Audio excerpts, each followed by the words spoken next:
ಎಲ್ಲಿದೆಯಪ್ಪ ಪ್ರಜ್ವಲ್? ಈ ಪ್ರಶ್ನೆಯನ್ನ ನೇರವಾಗಿ ಬಹಳ ಮುಖ್ಯವಾಗಿ ಅತ್ಯಂತ ಅಥಾರಿಟೇಟಿವ್ ಆಗಿ ನಾವಿವತ್ತು ಕೇಳ್ತಾ ಇದ್ದೀವಿ. ಎಲ್ಲಿದೆಯಪ್ಪ ಪ್ರಜ್ವಲ್? ಎಲ್ಲಪ್ಪ ಇದೆಯಾ? ಈ ಪ್ರಶ್ನೆ 100ಕ್ಕೆ 100 ನಾವು ಕೇಳಲೇಬೇಕು. ಇಡೀ ಭಾರತದಲ್ಲಿ ಇವತ್ತು ಪ್ರಜ್ವಲನ ಬಗ್ಗೆ ಚರ್ಚೆ ಆಗ್ತಾ ಇದೆ. ಪ್ರಜ್ವಾಲೆ ಇವತ್ತು ಹರಿದಾಡ್ತಾ ಇದೆ. ಪ್ರಜ್ವಾಲೆ ಇವತ್ತು ವ್ಯಾಪಿಸ್ಕೊಂಡ್ಬಿಟ್ಟಿದೆ. ಈ ಸಂದರ್ಭದಲ್ಲಿ ನಾವು ಕೇಳಬೇಕಾಗಿರೋ ಪ್ರಶ್ನೆ ಇದು, ಪ್ರಜ್ವಲ್ ಎಲ್ಲಿದ್ಯಪ್ಪ? Germany, Antarctica, America, Africa, South Africa, East Africa, North Africa, Austria, Netherlands, ಯುರೋಪಿನ ಬೇರೆ ಬೇರೆ ಭಾಗ, ಎಲ್ಲೆಲ್ಲೆಲ್ಲೆಲ್ಲೆಲ್ಲೆಲ್ಲೆಲ್ಲೆ ಪ್ರಜ್ವಲ್ ಇದೆಯಪ್ಪ? ಈ ಪ್ರಶ್ನೆಗೆ SIT ಇವತ್ತು ಈ ಕ್ಷಣದಲ್ಲಿ ಉತ್ತರವನ್ನ ಹುಡುಕ್ಲೇಬೇಕಾಗತ್ತೆ. ಇಲ್ಲ ಅಂತಂದ್ರೆ, ಇಫ್ ನಾಟ್, ರಾಜ್ಯದ ಜನ ಇದಕ್ಕೆ ಉತ್ತರವನ್ನ ಬಯಸ್ತಾರೆ. ನಮಗೆ ಒಂದು ಸ್ಪಷ್ಟವಾದಂತ ಮಾಹಿತಿ, ಜರ್ಮನ್ ಅಥಾರಿಟೀಸ್ನ ಸಂಪರ್ಕ ಯಾರು ಮಾಡೇ ಇಲ್ವಂತೆ. ಜರ್ಮನ್ ಪೊಲೀಸರು ಹೇಳ್ತಾರೆ, ಯಾರು ಕಾಂಟ್ಯಾಕ್ಟ್ ಮಾಡಿಲ್ಲ ರೇ ಅಂತ ಹೇಳ್ತಾರೆ. ನಮ್ಮನ್ನು ಯಾರು ಕೇಳೇ ಇಲ್ಲ ರೇ, ನಮ್ಗೆ ಯಾವ ಸೋರ್ಸ್ ಇಂದ ಯಾರೂ ಕೂಡ ಮಾಹಿತಿ ಕೊಟ್ಟಿಲ್ಲ ರೇ. ಪ್ರಜ್ವಲ್ ಎಲ್ಲಿದೆಯಪ್ಪ ಅಂತ ಸುಮ್ಮನೆ ಇಲ್ಲಿ ನಾವೆಲ್ಲ ಚರ್ಚೆ ಮಾಡ್ತಾ ಇದೀವ್ರಿ. ಅಲ್ಲಿ ಯಾರು ಜರ್ಮನ್ ಎಂಬಸಿಗೋ ಮತ್ತೊಬ್ರಿಗೋ ಅಥವಾ ಇಂಟರ್ಪೋಲ್ಗೋ ಪೊಲೀಸರಿಗೋ ಫೋನ್ ಮಾಡ್ಬಿಟ್ಟು ಎಲ್ಲಿದ್ಯಪ್ಪ ಅಂತ ಕೇಳಲೇ ಇಲ್ಲ ಅನ್ನುವ ಮಾಹಿತಿ ಇದೆ. ಇದರ ನಡುವೆ ನಾವು ಇವತ್ತು ರೈಸ್ ಮಾಡ್ತಾ ಇರೋದು 10 ಮಹಾಪಾಪಗಳನ್ನ ಈ ಮಿಸ್ಟರ್ ಪ್ರಜ್ವಲ್ ರೇವಣ್ಣ ಮಾಡಿರೋದು. ಅದಕ್ಕಿಂತ ಮುಂಚೆ ದೊಡ್ಡ ಮನೆತನದ ಮರ್ಯಾದೆ ಕಳೆದಂಥ ಪ್ರಜ್ವಲ್ ರೇವಣ್ಣ ಅವರ ತಂದೆ ರೇವಣ್ಣ ಅವರಿಗೆ ನೋಟಿಸ್ ಜಾರಿಯಾಗಿದೆ. ಅದರ ಜೊತೆಗೆ ಇನ್ನೂ ಒಂದಿಷ್ಟು ಅಪ್ಡೇಟ್ಗಳಿವೆ. ರೇವಣ್ಣ ಪ್ರಜ್ವಲ್ ವಿರುದ್ಧ ಲೈಂಗಿಕ ದೌರ್ಜನ್ಯ ಆರೋಪ. ರೇವಣ್ಣ ಪ್ರಜ್ವಲ್ಗೆ ವಿಚಾರಣೆಗೆ ಹಾಜರಾಗುವಂತೆ ನೋಟಿಸ್. Massive update. ತುರ್ತು ವಿಚಾರಣೆಗೆ ಹಾಜರಾಗುವಂತೆ SIT ನೋಟಿಸ್ ಕೊಟ್ಟಿದೆ. ರೇವಣ್ಣ ಅವರಿಗೂ ಪ್ರಜ್ವಲ್ ಇಬ್ಬರಿಗೂ SIT ನೋಟಿಸ್ ಕೊಟ್ಟಿದೆ. SIT SP ಸೀಮಾ ಲಾಟ್ಕರ್ ಎದುರುಗಡೆ ಹಾಜರಾಗಬೇಕು. ರೇವಣ್ಣ ನಿವಾಸಕ್ಕೆ ನೋಟಿಸ್ ಅನ್ನ SIT ತಂಡ ತಲುಪಿಸಿದೆ. ಹೊಳೆ ನರಸೀಪುರ ಪ್ರಕರಣಕ್ಕೆ ಸಂಬಂಧಪಟ್ಟಂತೆ ನೋಟಿಸ್ ಅನ್ನ ಜಾರಿಗೊಳಿಸಲಾಗಿದೆ. ಹೊಳೆ ನರಸೀಪುರ ಠಾಣೆಯಲ್ಲಿ ಪ್ರಕರಣ ದಾಖಲಾಗಿತ್ತು.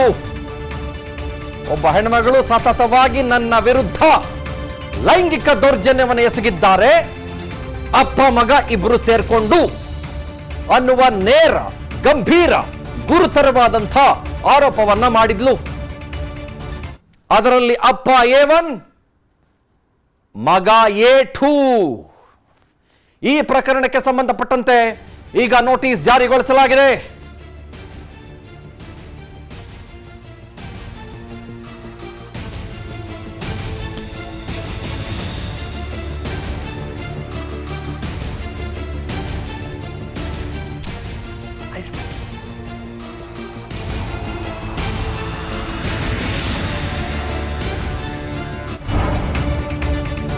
ಪ್ರಜ್ವಲ್ ಪಾಪಕೂಪದಲ್ಲಿ ಅಪ್ರಾಪ್ತರ ಮೇಲೂ ಕೂಡ ದೌರ್ಜನ್ಯವಾಗಿತ್ತ. SIT ಟೀಮ್ ರಿಪೋರ್ಟ್ ಕೇಳಿ ಮಕ್ಕಳ ರಕ್ಷಣಾ ಆಯೋಗವು ಕೂಡ ಪತ್ರ ಬರೆದಿದೆ. ವಿಡಿಯೋ ಕಾಲ್ ಮಾಡಿ ಅಶ್ಲೀಲ ಸಂಭಾಷಣೆ ನಡೆಸ್ತಾ ಇದ್ದಂತ ಆರೋಪ. ಈ ಸಂದರ್ಭದಲ್ಲಿ ಅಪ್ರಾಪ್ತೆಯನ್ನು ಬಳಸಿಕೊಂಡಿದ್ದ ಬಗ್ಗೆ ಮೇಲ್ನೋಟಕ್ಕೆ ಅನುಮಾನ ಬಂದಂಗಿದೆ. ಅಪ್ರಾಪ್ತ ಬಾಲಕಿಯರನ್ನ ಬಳಸಿಕೊಂಡಿದ್ರೆ ವಿಚಾರಣೆ ನಡೆಸಲೇಬೇಕು. ಆ ವರದಿಯನ್ನ ಮಕ್ಕಳ ಹಕ್ಕುಗಳ ರಕ್ಷಣಾ ಆಯೋಗಕ್ಕೆ ಸಲ್ಲಿಸಬೇಕು. SIT ಮುಖ್ಯಸ್ಥ VK ಸಿಂಗ್ಗೆ ಆಯೋಗದ ಅಧ್ಯಕ್ಷರೇ ಪತ್ರ ಬರೆದಿದ್ದಾರೆ. ಬಹಳ ಬಹಳ ಬಹಳ ಬಹಳ ಶಾಕಿಂಗ್. ಪುಟ್ ಕಂದಮ್ಮಗಳ ಮೇಲೆ, ಅಪ್ರಾಪ್ತೆಯರ ಮೇಲೆ ಇಲ್ಲಿ ಅನಾಚಾರದ ಕೂಪ ತೇಲಾಡಿ ಬಿಟ್ಟಿದೆ. ಸಂಭಾಷಣೆಗಳನ್ನು ನಡೆಸಿದ್ದಾರೆ. ಮೇಲ್ನೋಟಕ್ಕೆ ಅನುಮಾನ ಬಂದಿದೆ. ಅಪ್ರಾಪ್ತ ಕೂಸುಗಳನ್ನು ಬಳಸಿಕೊಂಡಿದ್ದಾರೆ. ಅನ್ನುವ ಅನುಮಾನದ ಹಿನ್ನೆಲೆಯಲ್ಲಿ ನೋಟಿಸ್ ಅನ್ನು ಜಾರಿಗೊಳಿಸಲಾಗಿದೆ.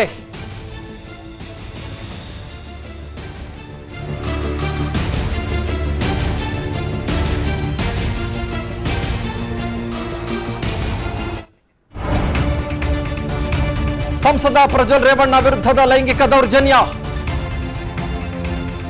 ಪ್ರಕರಣದಲ್ಲಿ ರಾಷ್ಟ್ರೀಯ ಮಹಿಳಾ ಆಯೋಗವು ಕೂಡ ಎಂಟ್ರಿ ಕೊಟ್ಟಿದೆ. ಪ್ರಜ್ವಲ್ ರೇವಣ್ಣ ವಿರುದ್ಧ ಸ್ವಯಂ ಪ್ರೇರಿತ ದೂರು ದಾಖಲಾಗಿದೆ. ರಾಷ್ಟ್ರೀಯ ಮಹಿಳಾ ಆಯೋಗದಿಂದ ಸ್ವಯಂ ಪ್ರೇರಿತ ದೂರು. ಆಯೋಗದಿಂದ ಡಿಜಿ ಐಜಿಪಿ ಅಲೋಕ್ ಮೋಹನ್ ಅವರಿಗೆ ಪತ್ರ ಬರೆಯಲಾಗಿದೆ. ಅಲ್ಲ ಸ್ವಾಮಿ, ಈವರೆಗೂ ಏನ್ ಕ್ರಮ ತಗೊಂಡ್ರಿ ಅಲೋಕ್ ಮೋಹನ್ ಅವರೇ? 3 ದಿನಗಳ ಒಳಗೆ ವರದಿ ಕೊಡಿ ಅಂತ ಸ್ಪಷ್ಟವಾಗಿ ಬರೆಯಲಾಗಿದೆ. 3 notices. One of the notices A1 ಮತ್ತು A2 ಅಪ್ಪ ಮಗ. ಅನದರ್ ಒನ್ ಮಕ್ಕಳನ್ನ ಬಳಸ್ಕೊಂಡಿದ್ದಾರೆ ಅನ್ನುವ ಅತ್ಯಂತ ನೋವು ತರಿಸುವ, ಎದೆಗೆ ಕಲ್ಲು ಹಾಕುವ ರೀತಿಯಾದಂತಹ ಒಂದು ವಿಷಯ. ಮಾರುತಿ ಪಾವಗಡ, ನಮ್ಮ ಪೊಲಿಟಿಕಲ್ ಬ್ಯೂರೋ ಹೆಡ್, ಇದರ ಬಗ್ಗೆ ಮಾತನಾಡ್ತಾರೆ. ಇದು ಅತ್ಯಂತ ಹೇಯ ಕೃತ್ಯ ಅನ್ನೋದನ್ನ ಇಡೀ ರಾಜ್ಯಕ್ಕೆ ರಾಜ್ಯ, ದೇಶಕ್ಕೆ ದೇಶ ಮಾರುತಿ ಅವರೇ ಸ್ಪಷ್ಟವಾಗಿ ಇಲ್ಲಿ ಹೇಳ್ತಾ ಇದೆ. ಇವೆಲ್ಲದರ ನಡುವೆ ನೋಟಿಸ್ ಯಾವಾಗ, ಕಾನೂನಾತ್ಮಕ ಕ್ರಮ ಯಾವಾಗ ಅನ್ನುವ ಪ್ರಶ್ನೆ ಬಂದಿತ್ತಾದರೂ ಅದರ ಬಗ್ಗೆ ಯಾವ ಸುಳಿವು ಕೂಡ ಈ ಕ್ಷಣದವರೆಗೂ ಇರಲಿಲ್ಲ. ಈಗ ಕೆಲವು ಡೆವಲಪ್ಮೆಂಟ್ ಅಟ್ಲೀಸ್ಟ್ ಆಗಿದೆ. ಉಳ್ಳವರೆಲ್ಲರೂ ತಪ್ಪಿಸ್ಕೊಂಡು ಹೋಗೋದಕ್ಕೆ ಸಾಧ್ಯ ಇಲ್ಲ ಅನ್ನುವ ರೀತಿಯಲ್ಲಿ ಕಾನೂನು ಸ್ಪಷ್ಟವಾಗಿ ಕೆಲಸ ಮಾಡಬಹುದು ಅನ್ನುವುದನ್ನು ನಾವು ಈ ಕ್ಷಣಕ್ಕಾದರೂ ನಿರೀಕ್ಷಿಸಬಹುದಾ ಮಾರುತಿ ಅವರೇ? ಚಂದನ್ ಶರ್ಮಾ, ಖಂಡಿತವಾಗಿಯೂ ನೀವು ಹೇಳಿದಂತೆ ಯಾವುದೇ ಒಬ್ಬ ಸಾಮಾನ್ಯ ವ್ಯಕ್ತಿಯ ಪ್ರಕರಣದಲ್ಲಾದರೆ ಪೊಲೀಸರು ಏಕಾಏಕಿ ಆತನನ್ನು ಕರೆದು ವಿಚಾರಣೆಯನ್ನು ಮಾಡ್ತಾರೆ, ಅದರಲ್ಲಿ ಯಾವುದೇ ಅನುಮಾನವೂ ಕೂಡ ಇಲ್ಲ. ಇಂಥ ಒಂದು ಹೈ ಪ್ರೊಫೈಲ್ ಇರುವಂಥ ಒಂದು ಕೇಸುಗಳಲ್ಲಿ ಪ್ರತಿ ಬಾರಿನೂ ಕೂಡ ತನಿಖಾ ಸಂಸ್ಥೆಗಳು ಯಾವ ಕಾರಣಕ್ಕೋಸ್ಕರ ಹಿಂದೇಟಾಗ್ತವೆ, ಏಕಾಏಕಿ ಆರೋಪಿಯನ್ನು ಕರ್ಕೊಂಡು ಬರೋದಿಲ್ಲ, ಆರೋಪಿಯನ್ನು ವಿಚಾರಣೆಗೆ ಒಳಪಡಿಸೋದಿಲ್ಲ ಅನ್ನುವಂತಹ ಒಂದು ಸಹಜವಾದಂಥ ಒಂದು ಪ್ರಶ್ನೆಗಳು ನಿನ್ನೆ ಮೊನ್ನೆಯಿಂದಲೇ ಕಾಡ್ತಾ ಇದ್ವು. ಯಾವಾಗ ಮಹಿಳಾ ಆಯೋಗ ಮುಖ್ಯಮಂತ್ರಿಗಳಿಗೆ ಪತ್ರ ಬರೆದು ಇದಕ್ಕೆ ಸಂಬಂಧಪಟ್ಟಂತೆ ವಿಶೇಷ ತನಿಖಾ ತಂಡವನ್ನು ರಚನೆ ಮಾಡಬೇಕು ಅಂತ ಹೇಳ್ತು, ಅದರ ಸಂಬಂಧ ಒಬ್ಬ ಸಂತ್ರಸ್ತೆ ಬಹಿರಂಗವಾಗಿ ಬಂದು ಹೇಳಿಕೆಯನ್ನು ಕೊಡ್ತು, ಆ ಸಂದರ್ಭದಲ್ಲೂ ಕೂಡ ಪ್ರಮುಖ ಆರೋಪಿಯಾಗಿರುವಂತಹ ಪ್ರಜ್ವಲ್ ರೇವಣ್ಣ ಅವರಿಗೆ ಯಾವ ಕಾರಣಕ್ಕೋಸ್ಕರ ನೋಟಿಸನ್ನು ಕೊಡ್ತಿಲ್ಲ ಅನ್ನುವಂಥ ಒಂದು ಪ್ರಶ್ನೆ ಉದ್ಭವ ಆಗಿತ್ತು. ಕೊನೆಗೂ ಕೂಡ SIT ಅಧಿಕಾರಿಗಳು ಎಚ್ಚೆತ್ಕೊಂಡಂತೆ ಕಾಣಿಸ್ತಾ ಇದೆ.